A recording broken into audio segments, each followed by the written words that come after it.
Assalamualaikum warahmatullahi wabarakatuh. Halo semuanya, perkenalkan nama saya Diniskar Cahyani dengan NIM 432200101069 dari program studi S1 Akuntansi Fakultas Ekonomi dan Bisnis Universitas Mercubuana. Pada video kali ini, saya akan menjelaskan mengenai masalah perekonomian yang ada di Indonesia yang diajukan untuk memenuhi tugas besar 2 mata kuliah perekonomian Indonesia. Baik, langsung saja kita ke videonya. Materi yang pertama adalah mengenai konsep dan tujuan dari kebijakan pemerintah mengenai otonomi daerah sebagai salah satu percepatan pembangunan di Indonesia. Yang pertama yang akan saya bahas adalah mengenai otonomi daerah. Otonomi daerah merupakan penyerahan urusan atau kewenangan dari pemerintah pusat kepada pemerintah daerah untuk mengatur dan mengurus kepentingan pemerintah dan masyarakatnya sendiri sesuai dengan kerangka Negara Kesatuan Republik Indonesia.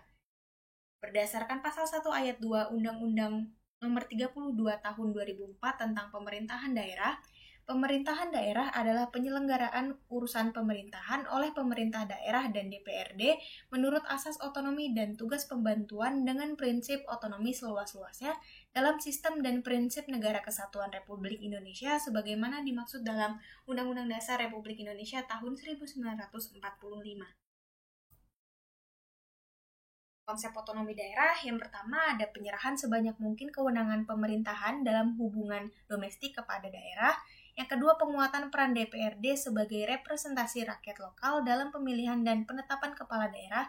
Yang ketiga, pembangunan tradisi politik yang lebih sesuai dengan kultur berkualitas tinggi dengan tingkat akseptabilitas yang tinggi pula. Yang keempat, peningkatan efektivitas fungsi-fungsi pelayanan eksekutif. Yang kelima, peningkatan efisiensi administrasi keuangan daerah. Yang keenam, pengaturan pembagian sumber-sumber pendapatan daerah. Yang ketujuh, pemberian keleluasaan kepala daerah dan optimalisasinya dalam upaya pemberdayaan masyarakat. Selanjutnya ada tujuan otonomi daerah.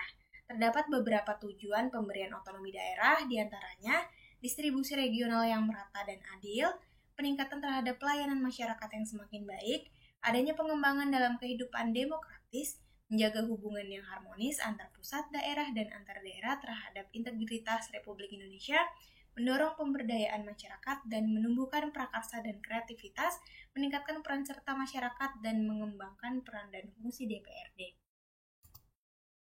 Selanjutnya ada asas otonomi daerah.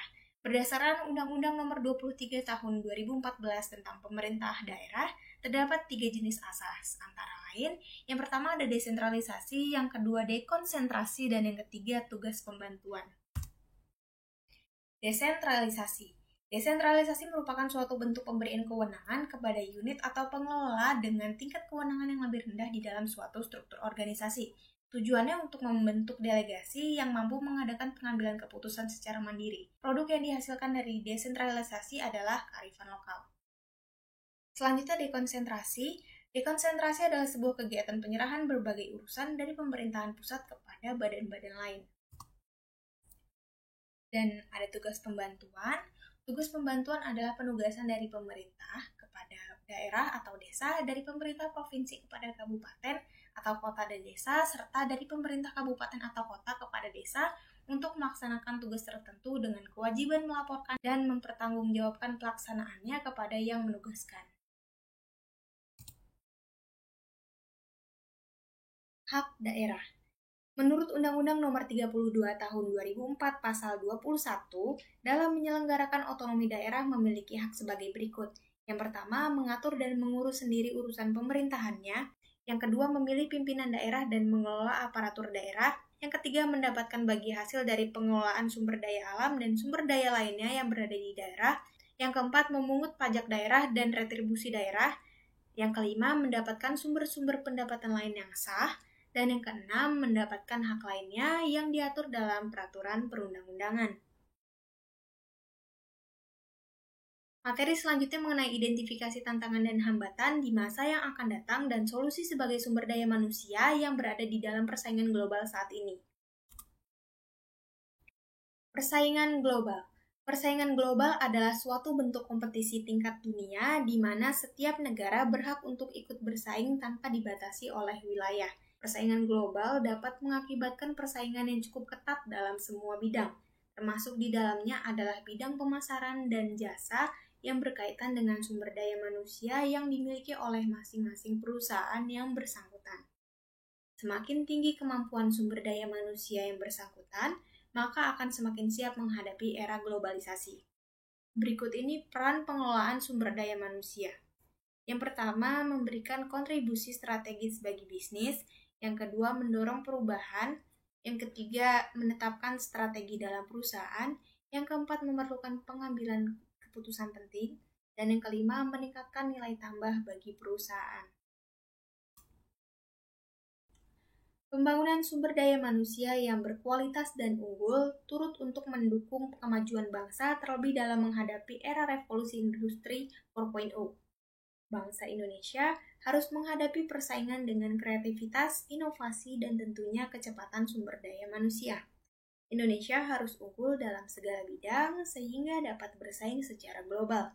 Tidak cukup dengan hanya infrastruktur, kemajuan Indonesia harus didukung dengan peningkatan kualitas sumber daya manusia. Hal ini mengingat persaingan dunia semakin ketat dan perang dagang yang semakin tajam antar negara, investasi, pasar, dan kecepatan teknologi yang ada. Oleh karena itu, Indonesia harus siap terhadap keterbukaan dan keteladanan persaingan dunia. Berikut ini tantangan ekonomi Indonesia di masa depan. Yang pertama, perekonomian di masa depan akan semakin terintegrasi ditandai adanya dengan masyarakat ekonomi ASEAN. Yang kedua, ekonomi masa depan akan ditandai fenomena teknologi dan ilmu pengetahuan yang semakin menunjukkan intervensinya terhadap perekonomian. Yang ketiga, semakin tinggi tuntutan keadilan serta tuntutan penurunan kemiskinan secara global. Yang keempat, semakin tingginya tuntutan akan pengembangan ekonomi berkelanjutan bagi Indonesia.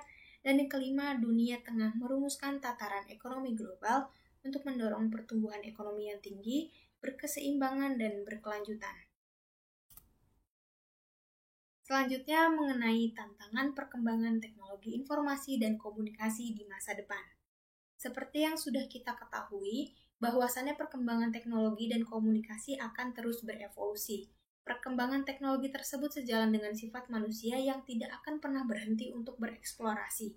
Hal ini yang akan membuat banyak perubahan dalam hidup bermasyarakat, mulai dari budaya, kebiasaan, hingga teknologinya.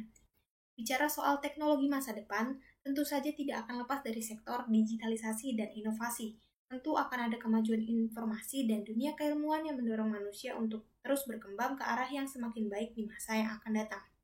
Berikut adalah beberapa hal yang mungkin terjadi dalam perkembangan teknologi dan komunikasi di masa depan.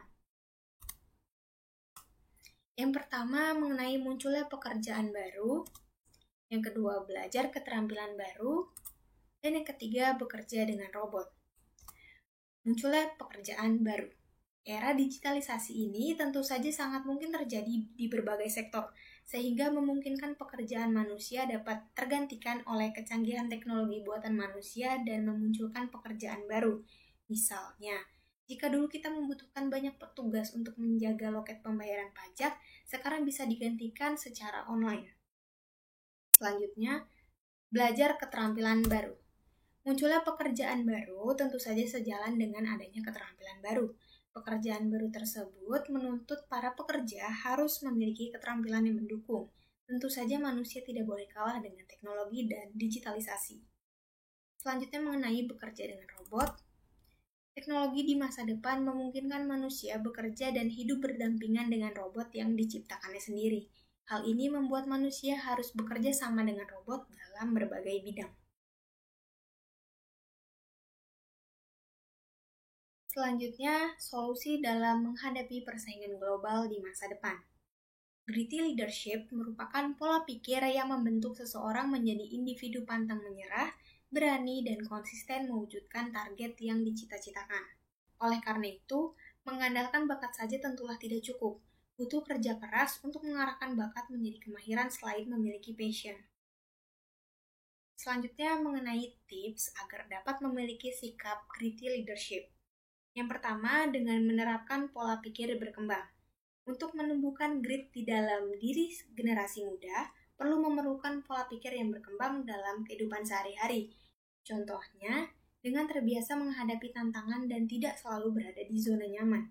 pantang putus asa, terbuka terhadap kritik, dan cepat bangkit ketika menghadapi keterpurukan.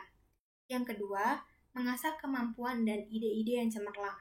Dengan cara ini, karakter kita akan diasah agar melahirkan dan mewujudkan visi misi yang berguna bagi masyarakat, bangsa, dan negara di masa yang akan datang. Yang ketiga, melalui pembentukan karakter. Solusi lain yang dapat dilakukan dalam menghadapi persaingan global di masa depan. Solusi yang pertama yaitu dengan terus berinovasi. Kemampuan untuk berinovasi membantu kita memecahkan masalah di berbagai situasi, mulai dengan langkah yang lebih kecil seperti menemukan cara atau metode baru yang memudahkan kita dalam menyelesaikan suatu masalah. Yang kedua, dengan mengembangkan kreativitas. Kreativitas ini dapat membantu kita melihat suatu masalah dari berbagai sudut pandang yang berbeda.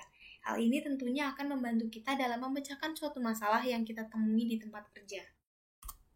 Selanjutnya, dengan menerapkan pola pikir angel mindset. Pola pikir ini mendorong seseorang untuk tangkas dan mau terus belajar untuk mudah beradaptasi dengan perubahan. Dan yang terakhir, dengan melakukan kolaborasi. Dengan kolaborasi dan bergabung dengan sebuah tim akan membuat kita bekerja dengan lebih cepat dan efektif dibandingkan dengan bekerja sendiri. Sekian video penjelasan dari saya, kurang lebihnya mohon maaf. Semoga video ini dapat bermanfaat bagi kita semua. Wassalamualaikum warahmatullahi wabarakatuh.